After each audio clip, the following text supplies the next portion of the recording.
Hello, hello. Welcome to another day, another episode of this Transforming Reflections little call that we're doing where I talk to you about hair loss stuff for free so that you can get better at it and know how to really transform the lives of your guests. So, if you see a cat or a dog, as always, like here we are. Listen, I'm a crazy animal lady. It just is what it is.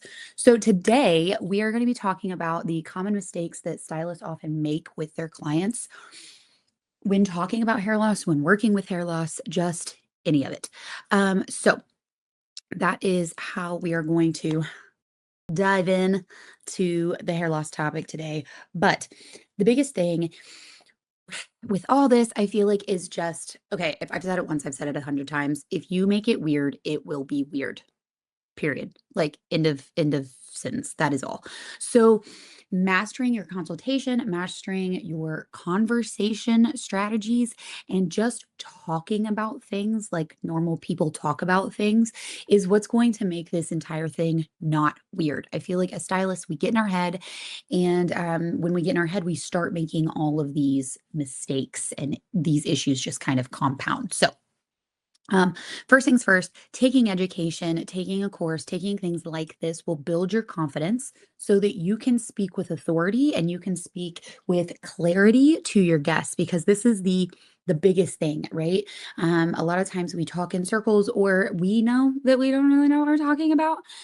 So as that just snowballs, we start to just kind of have this whole holy shit moment. Instead of just having a conversation with our guests, we start talking at them. So we're going to get into that a little bit more. But I just want to emphasize the importance of understanding the why that hair loss happens. And we're going to kind of circle back to a couple of the other calls that we've had through this conversation. So, today is about recognizing the common pitfalls and the common mistakes so you can avoid them as you try to elevate your services and really work with hair loss guests to, switch up your book as a stylist. My goal as an educator is to get you working less and making more. And that's what we're going to dig into little by little during these calls. So, first thing I want to talk about today is the consultation pitfalls with everything. Like consultations could really be a whole conversation just in themselves. I mean, honestly, but these are the biggest ones that I've experienced myself or I have seen with my students and my stylists. So, the first one being rushing the consultation. So, you have somebody come in, you're just like, oh my gosh, I can help you. And you're like, bet money gone. Okay. So, a lot of the times, if you don't take the time to really understand what your client wants, why they're there, and what their story is, especially when it comes to hair loss situations, they're not going to trust you. And all of these things are going to fall back on that trust factor. In order for someone to book with you and give you their dollars, they need to feel like that they trust you over the moon, okay? This isn't like, and I've said this 100 times before too, but this isn't like typical color guests. This isn't like your typical extension guest. Like these guests have already been told that they're not a good candidate for anything. So the fact that you're telling them, yeah, you totally are, they're already like, okay. They're already asking questions, right? They themselves don't feel worthy to get these services. So a lot of the times, like when you're sitting here being like, "Oh my God, you're perfect for this," their head is playing with them mentally. So you need to build that trust with your client. So when we have them come in, we talk to them for 4 seconds and we send them on their way, that client doesn't feel like they were understood or really listened to thoroughly. They just feel like you're trying to take their money and go. So, being able to let your client tell their story their way is going to be so monumental for that client to really trust you. So I do this by, like I said, consultations could be a whole strategy, but I do this by in the consultation while they're there. I ask my guests to just give me a brief history of what they've done with their hair, what their struggles have been. And I tell them, like, I just want to hear your story of how you got here, whether that's short story or a long story, but I want to connect with you. I want to understand where you've come from because in this, we can also use these things to help kind of figure out what could potentially be going on with their hair loss, but this lets me connect with them on a human to human level, and also lets me really understand their, their lifestyle, their everything. It's like so. This is a conversation, more so than a consultation. So, the other big pitfall I see is not asking open-ended questions, overlooking lifestyle, stress, medical history, and like really getting like vital context for their story. So this leads in because as they're telling you these stories, these are the things that you need to be picking out, right? You need to be hearing them not to reply, but to get information and to really just be like, okay, so tell me more about this, or let's dive into that. But during this consultation, that's really what we want to focus on is really like understanding what's going on. So again, taking classes like our hair loss education class, the hair loss theory course. And even if you do decide to take a hands-on class with us, or if you already have, you know that we dive into these little things because they matter. They matter whether you're going to put your guest in potentially a clip-in piece versus a beaten-in piece. Like maybe they need a full wig. Like, but these kind of lifestyle things really play a big course too. So also, understanding, are they currently going through the thing that has led to their hair loss, or has this been a long-term thing? Determining whether it's going to get better or worse is pretty good in this too. Or do they have some kind of medical history that you need to plan for or around? For instance, I have a guest of mine that she's coming in a few weeks, but she's currently going through PRP treatments. So I wouldn't she has a pretty large spot of alopecia. Ideally, we would think we would just, beat in a topper and that would be like done, right? But she's currently getting PRP treatment. She's actively seeing a dermatologist and she wants to keep doing that. So because of that, we're going to fashion her a clip-in piece where she can. And then when she's done with her PRP treatments, we'll take those clips off and be able to fit her with the actual lace kind of method that she wants. But that piece can be two different things. So if I hadn't asked those questions, I wouldn't know that she's going through those things, and I wouldn't be able to set her up with a piece that can grow with her. So that's why those things matter. So the other big consultation pitfall I see is avoiding the topic of hair loss altogether. So this kind of goes back to even before your consultation about hair loss. This is that client that you have that you've had forever. She's gone through some shit in the last couple years, but she's been your ride or die color client for years. And like you've noticed her hair is thinning, but you're too much of a chicken shit to say anything while she's there. And like it's like the elephant in the room that every time you brush her hair and you're like, and you try to like ditch it so she doesn't see because you can tell that she's nervous about it and you're nervous about it. And everybody's nervous about it, but nobody's just like, hey, do you feel like you've been losing a little bit of hair lately? Like, and guys, I say this because I'm literally guilty of it too. Like, I did this for years where clients would come to me and, I'd start noticing that they were experiencing, hair loss or their part thinning or something going on. And you're just like, boop, boop, boop, boop, and you don't want to say anything. Or have you ever had this where you have a client with so much hair, right?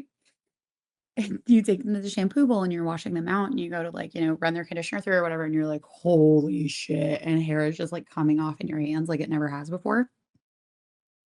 And like in those moments, you don't want to freak them out. Like the caring part of your soul is like, oh my God, we can't just be like, damn, Gina, you losing a lot of hair today. Like that's not cool. But it is appropriate to mention. I've said this 100 times too, but we're going to keep reiterating it because your clients are coming to you for your expertise, for your knowledge, because they trust you. They're not coming to you willy nilly. This isn't a great clip situation. So when you have someone who's putting their trust of their hair, of their scalp, of their entire look in you, that's permission to say the thing. Okay? Say it with love, say it with kindness, say it with gentleness, but say the thing. So The other big one I see is not setting realistic expectations. How many of us have ever done that?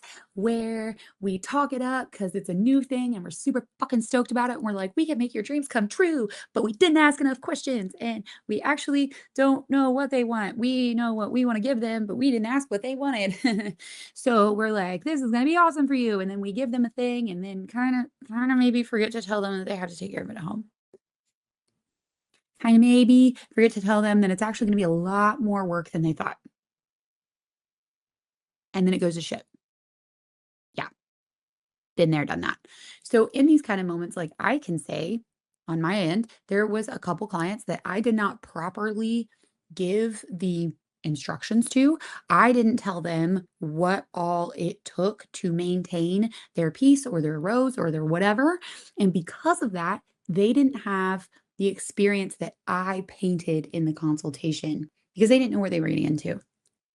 It's conversation. Again, it falls back to conversations that you need to have in order to give your guests the best experience for them. So, when we're doing this, we're not over promising results. Like I'm telling you, again, going back to the trust factor of it, okay? Your guest will appreciate it so much more if you just straight up tell them, like, if it's a hard situation, you just being like, "Hey, I don't know if this is gonna work or not, but we can try. And if you're willing to try, I'm willing to try. Here's what I can guarantee you is that I'm not gonna let your hair get worse. I'm going to promise you that if this isn't for you, I'm gonna tell you before I let it ruin your hair. But I do want to help. So if I can't help on round one, I have people that I can go to, or I have X, Y, and Z resources. So you could literally say, like, hey, I'm working with a coach. And if this doesn't work the way I want it to, I know I can reach out to her and ask her any questions and she can guide us through this. I'm she. I'm the guide. I will do that for you. Like if you're a part of this and you're watching this right now, you're listening to this, yeah, hello. That's the whole reason we're here. That's the whole reason I built this shit. Okay. So, like, let me help you, help them.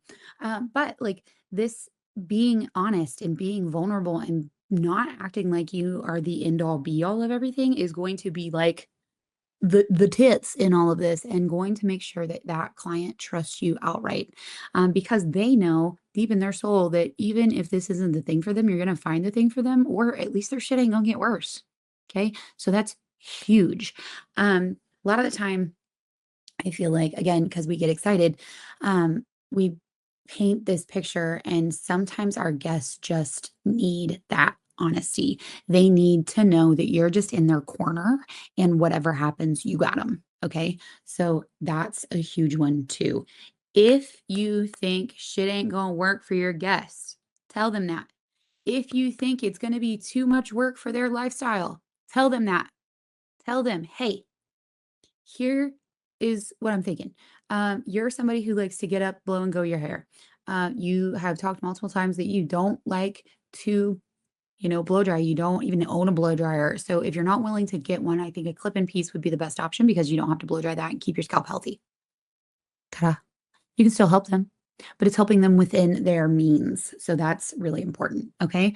So understanding their lifestyle again turns into not setting these expectations that are like so high, they're fantastically amazing, and then you can't reach them. Okay. So we always coach to like sell low and give high. Okay. I want you to prepare them for the worst case scenario, prepare them for this not working, prepare them for, maybe there's this or that. Here's all the things we could experience if they ask. But knowing that you're going to do everything in your power to not make that happen. Okay. So, and communicating that with your guests is going to be huge. And it's also going to earn you some major trust brownie points. Okay. So, this is going to flow into those communication missteps because like I said, this entire thing is just conversation, right? And a lot of us just kind of struggle with hard conversation. Um, how many of us here just don't really like confrontation, any kind of hard talks or anything like that? How many of you just go, I'll just not say it.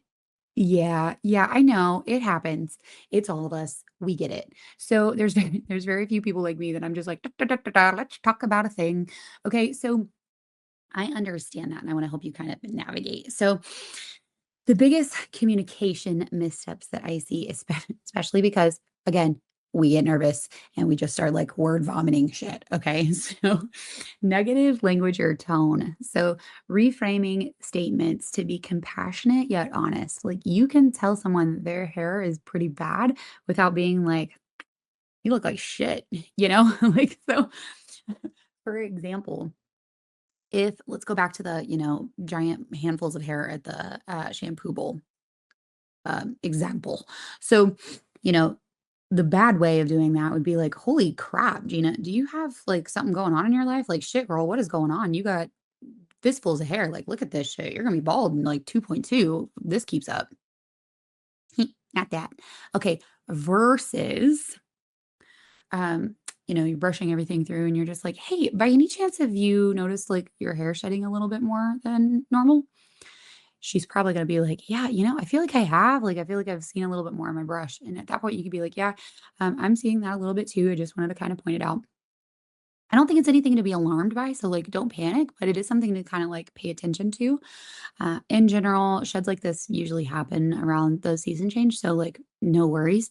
But if it lasts more than, 4 or 5 weeks, like, definitely reach out and we can do a scalp analysis and make sure, that, you're having little baby hairs come in and this is just a shed. But do you perchance remember anything, like, few months ago that could have been, like, a pretty big change? Did you have, like, a new medication or anything that you could think of? You don't have to tell me, but if you can think of anything like that, that would totally justify why this is happening, and, I think it's totally normal. See the difference of that? So, we have in that first example, we have, like, almost this fear-mongering kind of aspect where we're like, "Holy shit," like, "Whoa." Versus in the second, it's like, "Hey, I noticed this. Let's educate a little bit and, like, don't worry, but here's some things to look out for." We're honest. We tell them that it, could be a reality, that it could get not so great, but if it does, we have something. So it gives them that expectation, and lets them know that they can trust you if it does get worse to come to you for guidance versus you just being like, "Shit," you know? And now they're like, "Huh, shit, what? My should I go to the dermatologist? Like, should I do this? Should I do that? Should I shave it? I should shave it." Like, okay, so we don't want fear. We don't want them to have this like, thing around their hair loss. All we want is for them to know it's there and just to be aware. Okay. So, other huge one I see is information overload. How many of us, by a show of hands, get into situations where it might be a little awkward, and instead of just shutting the fuck up, you just keep on talking? Yeah. Okay. Same.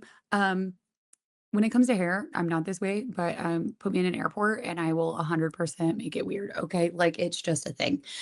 So there is a thing that you get nervous and then you just try to oversell it. And you're just like, "I know, you need more words." You don't need more words sometimes, okay? Okay. You just need to shut the hell up and let them think. But make sure the information that you're giving them is also not so higher, like far above their heads that they can't understand it. Okay. So think about like going to the doctor. And the doctor can tell you, you have streptococcal pneumonia. And you're like, okay, um, what's that mean? And really they're like, oh, if they were to just be like, hey, you have a bacterial infection, here's some medicine, it'll clear it up, probably 7 to 14 days. Okay, cool. Thank you. Versus they start giving you these like medical jargons and everything and just like chattering at you. What do? You shut down, right?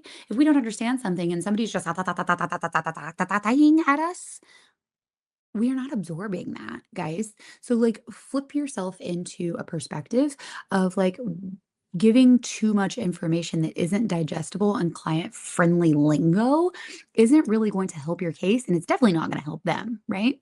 So I believe it's Albert Einstein had a quote that said, if you can't explain it simply, you don't know it well enough. So that is literally in the beginning of my book. If you get the, downloadable copy of that, it is. one of the first pages because I believe in that so wholeheartedly, that I felt it necessary to write it down. Because when we're talking to clients, and this goes into, they've probably maybe been at a dermatologist and been talked to like this before, or maybe they've never even heard of this thing that you're telling them about. Okay. But we can give them the medical kind of side of things if they do want to Google it, but we also let them know how that goes. So going back to our shampoo bowl, hands of hair topic, right? Let's use that as our example again. So say Gina says that yes, she has noticed a whole bunch of hair in her brush. And yeah, about 3 months ago, she started another medication that she hasn't been on for her anxiety and her stress. And she just doesn't really know if it's helping or not. She's just been under a lot of pressure at work recently. And, she's hoping that Zoloft comes in handy anytime now. Perfect. So instead of me going in and saying, okay, Gina, this is telogen effluvium, and usually you need to go to the doctor and get prescribed finasteride and minoxidil, and that will make the hair loss stop. Your client's going to be like, okay, can you write that down? Instead, let's shift this. Okay. Instead, we say, hey, okay, this is a typical kind of shed. I think it's just a little bit on steroids. So, in general, the life cycle of the hair usually takes a few months to like rotate into those like shed cycles. So, it's probably just lining up around where that would kind of naturally fall. But being that this is a lot more hair than we're used to, it's probably this thing called telogen effluvium, which is really just a fancy way of saying big hair shed. Don't worry, it usually only lasts about 4 weeks tops. If it lasts any more than six, though, you probably should see a dermatologist. There's nothing that can like harm you or come of it. Usually you only lose like a little bit more hair, 20 to 30% more is typical. But if you notice anything like significant, like this amount of hair coming off in your brush every single time, definitely something I would look into is going to the dermatologist. They have a few things they can prescribe. You might have heard of minoxidil. It's actually Rogaine, but they have that in a pill form. There's also other things that can just kind of increase the blood flow to your scalp. Those things are usually the one that they prescribe a lot is usually called finasteride, but there's a couple other ones, and I can write those things down for you if you want. But for the most part, your dermatologist will talk to you about them. Basically, the gist is both of those things help increase the blood flow to the scalp, so that way the hair doesn't shed out as much, and it just kind of gives it a little like life alert. Situation. So hopefully, if you do see more shedding, they can nip that in the bud before it gets too carried away. As that example, do you feel like your client would feel a lot more comfortable and they would understand that second thing as opposed to the first thing, right? So with those kind of explanations, we want to make sure that we give our client like tangible things that they can actually like understand, as opposed to these like fancy foo-foo words or like way over explaining something. Okay. We can explain things like in depth, but explain it simply and not talk at them. So that's really important. So the other thing that I see is failing to follow up. So if you have a client that's like experiencing something that they've never experienced before, or, even if they just have like new stuff going on, like I think it's really just imperative, honestly, that you reach out to them and just say, like, hey, I wondered how it was going. Do you have any questions? A lot of times, we can tell somebody as many times as we want, like before they leave, hey, if you have any issues, let me know. But when we reach out to them, they don't feel like they're imposing on us. So that's really important too. And it builds trust and makes sure that that guest really just like knows you have their back. So, the last thing in the communication sector of things is just like being unsure about referral protocols. So, knowing when to refer clients to specialists and not really being confident enough in your own credibility. So, what I mean by that is let's actually pause because, like, let's remember it is not your job to diagnose. Okay. It's not your job to tell them what is going on, and it's not your job to like pinpoint anything. You're not a doctor. Okay. So unless you have like a high level trichology degree where you're on a board and you can do that, which in that case, great. But if you don't, you can't. So, in these conversations, we can say, "Hey, I think it might be X, Y, or Z. Look into this or that." But we can't say, "You have this." No, none of that. Our job is to let the client know. Our job is to be that first line of defense. Our job is not to diagnose. Our job is not to say, "Hey, go to the store and you can get this shampoo from that kind of thing." Like I always, if I give any kind of advice, I'm always like, "Hey, talk to a dermatologist first." I'm not a doctor, but what I have heard other clients say in the past is that they were prescribed X or Y, or they use this and that really helped, or I've read clinical studies and this are shown to be really useful. My recommendation would be to reach out to a dermatologist or do your own research and see what works best for you. But as always, consult with a doctor. Anytime I see long-term hair loss, I always, always, always recommend they go to their general care practitioner and get blood work done. Always. Anytime I recommend supplements, I'm always like, hey, make sure you talk to your doctor first. Make sure that you don't have any like medication conflicts. But I love Nutrafol vitamins. I've taken them myself. I highly recommend. But definitely, do some research on that and see if it's a good fit for you. You can still recommend things that you believe in. You can still, say like, hey, for my personal hair loss, I took, X or Y and did rosemary essential oil along with this shampoo and conditioner regimen. That's not diagnosing them. Okay. So you can say what works for you. You can say, hey, this is what I would recommend for this. But I would also recommend following up with your dermatologist or your general care practitioner for some blood work or potentially, just to get a second opinion. That's totally okay. So, when in doubt, always have them get it looked at. It's better to say, like, hey, I don't know. I think you should get it checked out and it's nothing than being like, yeah, it's probably just a freckle and it's fucking melanoma. Okay. So, like, you're not a doctor. I say again, we'll put that on a shirt.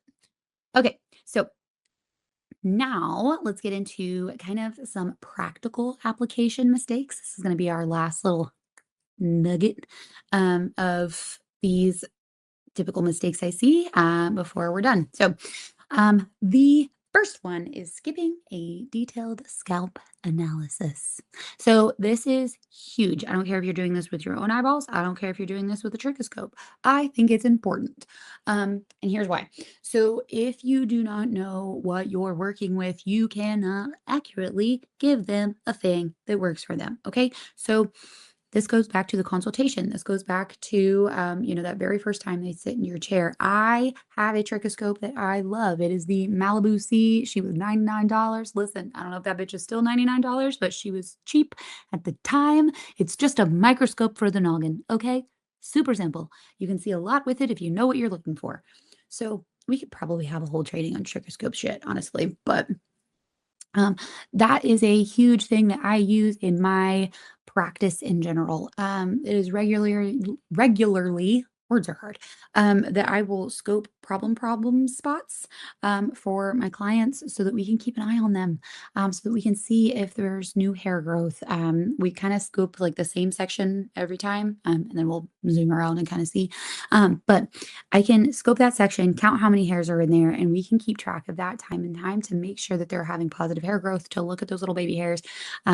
This is really great for, if they do start something new, say they just got on vitamins or they just had blood work redone and they had their hormones balanced or something like that. Like, this is a great opportunity to be able to help track the change for your guest when they're in. So, whether you're seeing them every 4 weeks, 6 weeks, 8 weeks, whatever, I offer this as a free service to my guests. You could charge for it and make it like a little, specialty thing. You could do it at the bowl, whatever you want to do. But I think this is super awesome. My guests love to see the footage of their noggin. And as we kind kind of break down what each individual thing is. They show them what their follicle looks like, how many hairs are coming out of it. We look at all the things, like they just nerd out about that shit. And again, this is one more way that that just builds trust in you with your guest. So that's transparency, and them seeing the results for themselves are huge. Okay. The other practical mistake that I see a lot is not taking before and after pictures. Okay, can we all just admit that every once in a while, we just do the thing where we forget one of those. We just, we get excited and we're doing things, and all of a sudden we have like a whole head of foils in, and we're like, fuck, I forgot about full video. Okay, that happens a lot to me. I suck. Okay. But it's really important, especially for your guests with hair loss, to track their progress and to be able to actually like visualize like how it's coming along and how it's growing, how it's changing, because it happens so slow that they don't really get a chance to see that. And then when they're wearing a top or they're wearing extensions or whatever they're wearing, a lot of the times we take those out and it looks so bad to them because they're used to seeing themselves the way that they like seeing themselves, right? They're not used to seeing thin, fine-haired them anymore. So you take those extensions out and they think it's terrible. But when you have those photos, you can go back and be like, oh my God, no, look how much better this is from like when you first came a year ago. Okay. So it not only is a cover your ass situation, a CYA. Okay. Sometimes we need those little CYAs, but also it gives them those like benchmarks to know that you're helping them. Because again, these clients have probably come from situations where their hair has been fucked up in the past, or they've been told that they're not a candidate, or extensions would ruin their hair from another stylist who, didn't know how to work with them or was scared to work with them. So they're like, nah, girl, don't get extensions. That'll fuck your shit up, because they actually are just being toxic and don't want that client to leave. Yeah, it happens. I've heard that a lot. So these are things that that client already has in their brain. And when you don't kind of have that CYA or give them those benchmarks, you're kinda just relying on the vibes to carry you, okay? So, what if you took regular, and this doesn't have to be anything, like, scientific, guys. It doesn't have to be, like, fantastic. Just something in the chair so that you can help keep track of things is huge, okay? The other big, practical mistake that I see a lot is ignoring maintenance education. This is huge. Huge. Okay, I'm gonna use the Donald Trump voice. It's fucking huge. If your client doesn't know how to take care of their shit at home, that's not their fault. It's your fault. And I'll die on that hill. Okay. You can give them the paper. You can give them a 2-second rundown in the chair. But if you're not like actively talking about it the whole time, if you're not walking them through piece by piece, if you're not giving them what they need to succeed, they're probably not going to do it. That's just the thing. So if you're doing a topper and you're not sending them home with a crochet hook, 9 out of 10 times that client just ain't gonna be pulling their hair through. Okay. They're gonna tell your ass that they got one on Amazon. They didn't though. They're gonna come back and they're gonna look like a frisbee. All right. Because they didn't do shit. And even sometimes when you give it to them and tell them piece by piece, if you don't emphasize the importance of pulling their hair through or brushing their hair or something like that, if you don't tell them what could go wrong if they don't, if you don't tell them like, hey, X, Y, or Z could happen if you don't do this, and it could be very bad. And our whole job here is to not make your hair total trash. And you're making that really hard for me, Betty. Okay. So sometimes clients need that like tough love. They need that like get your shit together speech. Um, and that's okay. That's okay. You're not being mean by telling them what you expect. You're being clear. Okay. It's not mean, it's clear. So, being able to adequately tell them, hey, this is what you need to do at home. Walk them through it, especially when it comes to toppers. We have our guests sit down, we show them with us. We're like, okay, dominant hand has the hook. Non-dominant hand is going to find the hole. You're going to find this. You're going to take this. You're going to drag it down your finger, find that hole, little tiny C circle. Do not make a full circle. Do not spaghetti twirl. Okay. Like we literally walk them down piece by piece while we're in the mirror behind them and they're watching, doing the thing. Okay. Because I want to know that we walked through that. I want to know that they know that so I can check it off my list so that when they come in, they're like, oh, I didn't know what to do. I'm like, yes, you did, Debbie. I walked you through it piece by fucking piece. Don't give me that shit. not really, but that's what happens in my head. Okay, so those things are important. Not only that, but as far as like the maintenance education sheet goes, I talk to them about it in the chair. I send them home with a QR code they can scan with a PDF that they can save. And I tell them, hey, I don't expect you to remember everything that we're talking about right here. That's why I have this. Keep this in your nightstand, keep it in your, vanity drawer, whatever. And it goes through what to do at the beach, what to do at the sauna, what to do if you're getting in the pool, what to do with every little aspect of everything. So that care sheet is just in there. And if you are interested in that, if you get into our methodology course, like it is there, it is in there and included because I want you guys to be able to have that and give that to your guests. So I think it's really important. But if you do decide to do education with us, we give you those things. Um, so being able to totally run down that aftercare for your guests and make sure that they definitely know what to do and what not to do, more importantly, is super important. Um, I emphasize the not to do even more so than the to do's. And I make sure to tell everybody, like, hey, general rule of thumb is if it hurts, don't do it. Here's some other things not to do. Past that, text me if you have questions. So, it's really not that difficult. We just want to make sure that we're actively having that conversation and, making that a thing for our guests. So the last one on my list here is overlooking the lifestyle factors. So kind of like we touched base on earlier, if you're not taking their lifestyle into consideration when you're deciding on a piece, deciding on a curl pattern, deciding on anything like that, inevitably, Kitty, do not climb my curtains. Okay, thank you. Pause. Anyway, my cat was trying to climb the curtain so he could chase a bird because he's a shitbag. Kitty.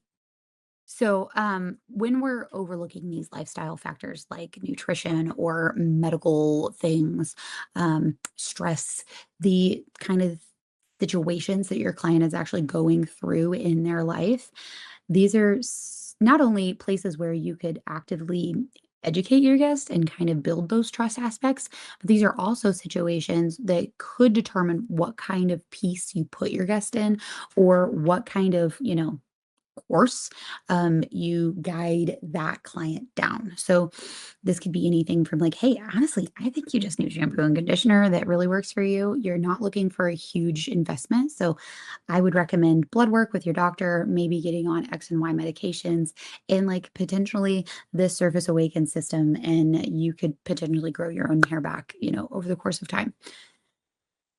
Things like that just really help your guest. And yeah, because the goal isn't to take all their money and just like give them some massive thing. The goal is to help them. And certain guests are going to come to you and think they need this like giant ass topper. And really, they just need some hair powder.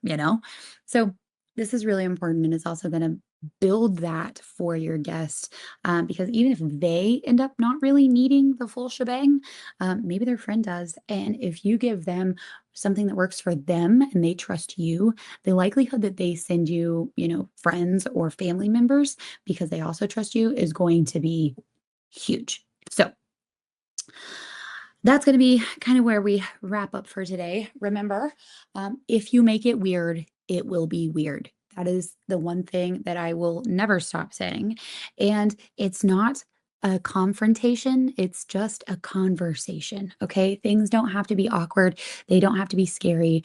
And the more you know, the less scary things can be. So that is the big deal with that. If you have any questions over what we talked about today, please don't hesitate to drop them in the support chat.